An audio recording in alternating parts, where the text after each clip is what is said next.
ಸನ್ಮಾನ್ಯ ಅಧ್ಯಕ್ಷರೇ, ತಾವು ರಾಜ್ಯಪಾಲರ ಭಾಷಣ ವಂದನೆ ಮಾಡುವಂಥದ್ದಕ್ಕೆ ನನಗೆ ಅವಕಾಶ ಕೊಟ್ಟಿದ್ದೀರಾ. ನಾನು ಕಳೆದ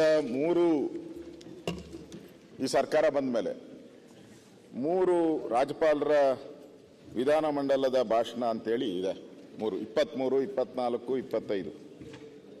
ಆ 3ರಲ್ಲೂ ಪಾರದರ್ಶಕ, ಅಭಿವೃದ್ಧಿ ಪಥ, ದೇಶದಲ್ಲೇ ಮಾದರಿ, ಈ 3 ಈ ಪದದಲ್ಲಿ ಕಾಮನ್ ಆಗಿ ತೋರಿಸಿದ್ದೀರ. ಅಂದರೆ ರಾಜ್ಯಪಾಲರ ಕೈಯಲ್ಲಿ ನಮ್ಮ ಸರ್ಕಾರದ ಮುನ್ನೋಟ ಮತ್ತು ಹಿನ್ನೋಟ ಎರಡನ್ನೂ ಹೇಳಿದ್ದೀರ. ಹಿಂದೆ ಏನು ಮಾಡಿದಿರಿ, ಮುಂದೆ ಏನು ಮಾಡ್ತೀರಿ ಅಂತಾನು ಹೇಳಿದಿರಿ. ಇಲ್ಲಿ ನನಗನ್ಸುವಂಥದ್ದು, ರಾಜ್ಯಪಾಲರ ಕೈಯಲ್ಲಿ ಬರೀ ಸುಳ್ಳಿನ ಸರಮಾಲೆ, ಬರೀ ಸುಳ್ಳು ಸುಳ್ಳು ಸುಳ್ಳು ಸುಳ್ಳು ಬಿಟ್ಟರೆ ಬೇರೆ ಏನು ಕಾಣಿಸೋದೇ ಇಲ್ಲ. ಆದರೆ ನಮ್ಮ ಕಾಂಗ್ರೆಸ್ಸಿನ ಸ್ನೇಹಿತರು ಸದಾ ಅವ್ರದ್ದೇನೋ ಪೇಟೆಂಟ್ ತಗೊಂಡಾಗೆ, ಈ ಯಾವುದು ಸಂವಿಧಾನದ ಪುಸ್ತಕ ಪೇಟೆಂಟು ಡೆಲ್ಲಿಯಲ್ಲಿ ಇಟ್ಕೊಂಡ್ರು, ಅದನ್ನ ನೋಡಿ ಇವರು ಇಟ್ಕೊಂಡ್ರು ಎಲ್ಲರೂ. ಏನೂ ಇರಲಿಲ್ಲ, ಅಲ್ಲ ಮಹಾರಾಷ್ಟ್ರದಲ್ಲೂ ಇಟ್ಕೊಂಡ್ರು. ನೋಡಿ, ಸಂವಿಧಾನದ ಒಂದು ಅರ್ಥವನ್ನ ನಮ್ಮ ಕಾಂಗ್ರೆಸ್ ಅವರು ಸರಿಯಾಗಿ ಅರ್ಥ ಮಾಡ್ಕೊಂಡಿಲ್ಲ ಅಂತ ಅನ್ಸುತ್ತೆ. ರಾಜ್ಯಪಾಲರ ಹುದ್ದೆ ಒಂದು ಸಂವಿಧಾನದ ಘನತೆ, ಗೌರವವನ್ನು ಎತ್ತಿ ಹಿಡಿಯುವಂಥ ಹುದ್ದೆ. ನಾವೇನೇ ಸರ್ಕಾರ ಆದೇಶ ಮಾಡಿದ್ರು ಕೂಡ ಗವರ್ನರ್ ಸೈನ್ ಆಗಿಲ್ಲ ಅಂದರೆ ಆದೇಶ ಆಗೋದೇ ಇಲ್ಲ. ನಮ್ಮ ಎಲ್ಲ ಇಲ್ಲಿ ಕೂತಿರೋರೆಲ್ಲ ಪ್ರಿಯಾಂಕಾ ಇಂದ ಹಿಡಿದು ಎಲ್ಲರೂ ಕೂಡ ಅವರೇ ಪ್ರಮಾಣ ವಚನ ಬೋಧನೆ ಮಾಡಿರೋದು ಇವರಿಗೆಲ್ಲ. ಅದಾದ್ಮೇಲೆ ಇವರು ಮಂತ್ರಿ ಆಗಿರೋದು. ಅದಾದ್ಮೇಲೆ ರಾಜಭವನದ ಪುಸ್ತಕಕ್ಕೆ ಸೈನ್ ಹಾಕಿದ್ರು. ಆ ಸೈನ್ ಹಾಕಿದ್ಮೇಲೆ ಇವರು ಮಂತ್ರಿ ಆಗೋದ್ರು.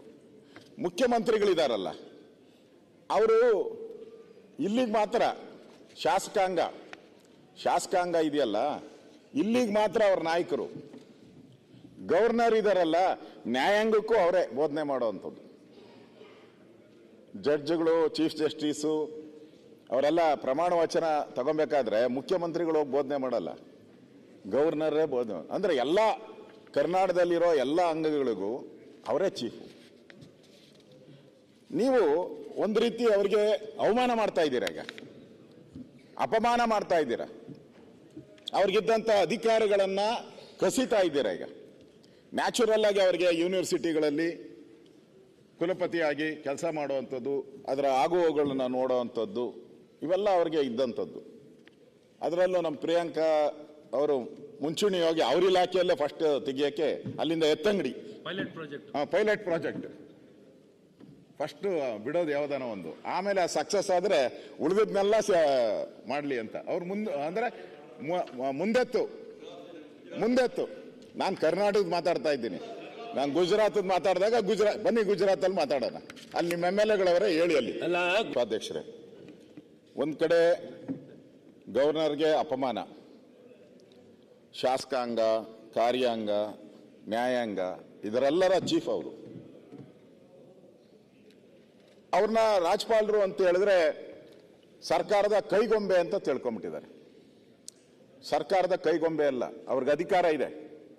ಯಾವುದೇ ಬಿಲ್ ಹೋದ್ರು, ಯಾರಾದರೂ ಜನ ಕಂಪ್ಲೇಂಟ್ ಮಾಡಿದ್ರು ಅದಕ್ಕೆ ಸರ್ಕಾರಕ್ಕೆ, ಚೀಫ್ ಸೆಕ್ರೆಟರಿಗೆ, ಮುಖ್ಯಮಂತ್ರಿಗಳಿಗೆ ಕ್ವಶನ್ ಮಾಡುವಂತ ಅಧಿಕಾರ ಇದೆ.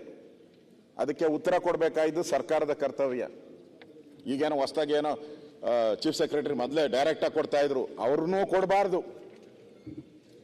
ಚೀಫ್ ಸೆಕ್ರೆಟರಿನೂ ಕೊಡಂಗಿಲ್ಲ ಡೈರೆಕ್ಟ್ ಆಗಿ, DGನೂ ಡೈರೆಕ್ಟ್ ಆಗಿ ಕೊಡಂಗಿಲ್ಲ. ಅವರು ಕ್ಯಾಬಿನೆಟ್ ಮುಖಾಂತರ ಕ್ಯಾಬಿನೆಟ್ ಅಂದ ಕಳಿಸ್ಬೇಕು. ಆ ರೀತಿ ಪರಿಸ್ಥಿತಿಯನ್ನ ತಂದ್ಬಿಟ್ಟಿದ್ದಾರೆ ಇವರು. ಅಂದ್ರೆ ಒಂದು ರೀತಿ ಸಂಘರ್ಷ, ಸರ್ಕಾರ ವರ್ಸಸ್ ಗವರ್ನರ್. ಈ ಸಂಘರ್ಷ ದಿನನಿತ್ಯ ಮಾಧ್ಯಮದಲ್ಲಿ ಬರ್ತಾ ಇದೆ. 4ನೇ ಅಂಗ ಅದು ಯಾವುದು, ಪತ್ರಿಕಾ ರಂಗ 4ನೇ ಅಂಗ. ಆ 4ನೇ ಅಂಗದಲ್ಲಿ ದಿನನಿತ್ಯ ಈ ಸಂಘರ್ಷದ ಸರಮಾಲೆಯನ್ನ ನಾವು ನೋಡ್ತಾ ಇದ್ದೀರಿ. ಇದು ಒಂದು ರೀತಿ ಪ್ರಜಾಪ್ರಭುತ್ವಕ್ಕೆ ಮಾಡಿರ್ತಕ್ಕಂಥ ಒಂದು ಅವಮಾನ ಅಂತ ನಾನು ತಿಳ್ಕೊಂತೀನಿ.